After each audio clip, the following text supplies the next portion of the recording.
В пейнтболе главное хладнокровие и не спешить. Нужно все обдумать, прицелиться и выстрелить. Соблюдая все эти правила, можно побеждать. Ну что, начинаем?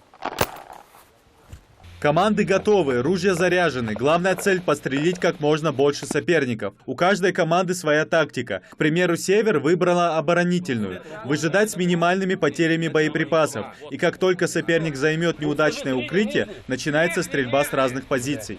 У меня около 100 патронов. Скорее всего, сейчас перейдем в атаку. Пожелайте нам удачи. Несмотря на то, что патроны далеко не боевые, все равно страшно. Тем более, если опытный противник наступает, признаются участники. После 20 напряженных минут стрельба затихает. Красочный в буквальном смысле бой выигрывает команда Арамхи. Несмотря на то, что Север команда новичков, играли достойно. Игра была, конечно, очень эмоциональная. До конца сражались. Вот, были команды, две команды было. Команда против нас играла очень сильная.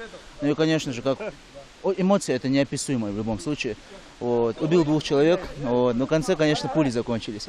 Все-таки тактическая игра, и думать надо в любом случае, как бы то ни было. Горная часть республики как нельзя лучше подходит именно для такого вида спорта. Спуски, подъемы и густые деревья позволяют создавать все необходимые условия для мирного сражения. Такое число команд-участников неспроста, ведь это чемпионат республики по пейнтболу. Как и ожидалось, в принципе, команды подготовлены, в связи с тем, что они у нас проходили, в принципе, тренировки, практически каждая.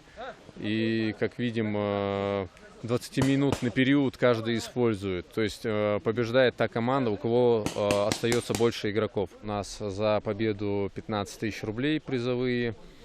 И второе место у нас банкетный стол. В командах по 5 человек, и у каждого из них своя задача. Смекалка, быстрая реакция и осторожность – главные принципы игры. Победа в соревновании определяется командной работой. Игроки наступают и обороняются, бегают, кто-то больше прячется, а другие играют открыто.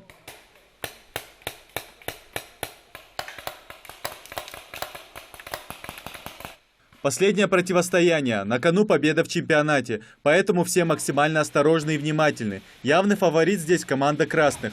Но каждый выстрел может изменить ход боя. Как и ожидалось, несмотря на отчаянное сопротивление, красные взяли верх. На площадке веселая атмосфера, ведь главное это отдых и хорошее времяпрепровождение. Я не сказал бы, что я много убил, но 1-2 могут быть. Я в основном работал на прикрытии. Хорошие команды, без всяких слов, хорошо тоже играли пацаны. Но мы чуть лучше оказались, выиграли все 3 игры. В связи с победой в Ингушском республиканском турнире по пейнтболу вручаем команде Арамхи, лог Арамхи, приз в размере 15 тысяч рублей.